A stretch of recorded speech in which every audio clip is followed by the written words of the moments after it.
बीते शुक्रवार को देश के प्रधानमंत्री नरेंद्र मोदी ने आने वाली बोर्ड की परीक्षाओं में हिस्सा लेने वाले छात्र छात्राओं से चर्चा कर उनका हौसला बढ़ाया। ये कार्यक्रम केंद्र सरकार द्वारा दिल्ली के ताल कटोरा स्टेडियम में आयोजित करवाया गया था और इसका लाइव प्रसारण भी पूरे देश में किया गया था। इस कार्यक्रम में देश के अलग अलग हिस्सों से विद्यार्थियों ने पीएम मोदी से सवाल पूछे और सभी का जवाब पीएम ने अपने अंदाज में दिया। पीएम की ये बातचीत सिर्फ बच्चों तक ही सीमित नहीं रही, बल्कि उन्होंने बच्चों के शिक्षकों और माता पिता से भी बात की। आलोचना पर एक सवाल का जवाब देते हुए पीएम मोदी ने कहा, जहां तक मेरा सवाल है तो मेरा मानना है कि समृद्ध लोकतंत्र के लिए आलोचना एक शुद्धि है। ये समृद्ध लोकतंत्र की शर्त है। देखना होता है कि आपकी आलोचना करने वाला कौन है, इस पर सारा मामला सेट होता है।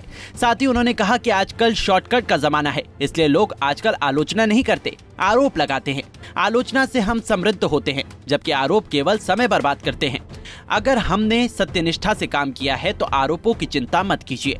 आइए सुन लेते हैं कि केंद्रीय राज्य मंत्री मीनाक्षी लेखी और स्कूल के बच्चों ने परीक्षा पर चर्चा कार्यक्रम के बारे में क्या कहा।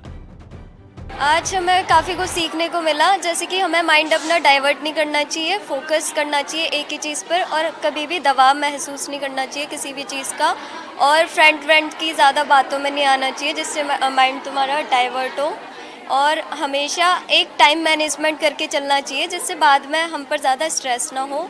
और हमने सीखा कि पेरेंट्स को भी मतलब एनवायरनमेंट ऐसा डेवलप करके रखना चाहिए जिससे हमारा माइंड सही चले, और थोड़ा हमें डाइट पर और इन सब चीज़ों पर, मेडिटेशन वगैरह पर फोकस करना चाहिए जिससे कि हम पढ़ाई में मतलब अच्छे उन्नति कर सकें। बच्चे मेहनत तो करते हैं, बट कहीं ना कहीं उनको ऐसा लगता है कि अगर हम चीटिंग करेंगे तो हम ज़्यादा अच्छा कर सकते हैं, बट ऐसा नहीं होता।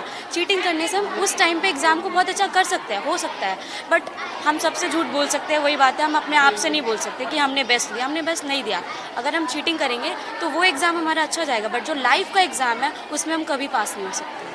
ये बहुत ही सुंदर कार्यक्रम है, क्योंकि जब प्रधानमंत्री जी के मुंह से वो बच्चे बातें सुनते हैं जो लगातार उलझने उनके मन में रहती हैं, तो वो जीवन बदलने वाले विषय रहते हैं और साथ ही बच्चों की हिम्मत बढ़ाने वाले विषय रहते हैं। और ले देकर जो मन की स्थिति है, मानसिकता है, माता पिता की, टीचर्स की, बच्चों की, जो भी इन विषयों से जूझ रहे होते हैं, तो उसके लिए इन प्रश्नों के उत्तर मिलना और ये महसूस करना कि इस सब लड़ाई में हम अकेले नहीं हैं, बल्कि हमारे जैसे बाकी बच्चे भी हैं, बहुत महत्वपूर्ण है। और कई इसमें जो लेसन्स थे वो लाइफ जिंदगी के लेसन्स हैं, क्योंकि मुझे याद है जब प्रधानमंत्री जी बता रहे थे कि चीटिंग से कैसे डील करना है। अगर इसमें जो सबसे बड़ा लेसन है कि वो केवल वो इम्तिहान काफ़ी नहीं है, जीवन में बहुत सारे इम्तिहान होने होते हैं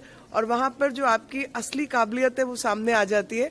लेकिन बच्चे का मन जब टूटता है इन सब चीज़ों से, तो वो मन संभला रहे इस उम्मीद पर, और ये मन में उम्मीद बंधी रहे कि जीवन के जो लड़ाइयाँ हैं उसमें हम जीतेंगे, क्योंकि हमने मेहनत की है और हम इन विषयों को जानते हैं, समझते हैं, परखते हैं। तो धोखे से और चीटिंग करके कोई एक आध एग्जाम में नंबर ज्यादा ले लेगा, लेकिन जीवन की लड़ाई में वो व्यक्ति पीछे रहेगा, क्योंकि जो मेहनती व्यक्ति है और जो अपने विषय को जानता है वो हमेशा आगे रहेगा। तो मुझे लगा कि अगर ये बात मेरे मन को छुई और कुछ अपने जीवन के बारे में या बाकी जिंदगी के बारे में तुमने सोचा, तो ये बच्चों के जीवन को बदलने वाली जैसे विषय थे और मुझे बहुत अच्छा लगा। साथ ही हमारे बच्चों ने वो किताबें भी पढ़ी, कुछ बच्चों को इनाम के रूप में मिली हैं और कुछ बच्चों को लाइब्रेरी के माध्यम से हम लोग रख रहे हैं। तो पता चल रहा है कि वो लाइब्रेरी में जाकर भी बच्चे पढ़ते हैं। मैडम एक सवाल राजनीति। दिल्ली से पंजाब केसरी टीवी के लिए कमल कुमार कंसल की रिपोर्ट। हमसे जुड़े रहने के लिए हमारे YouTube चैनल को सब्सक्राइब करें और नई वीडियो की नोटिफिकेशन के लिए बेल आइकॉन को दबाएं।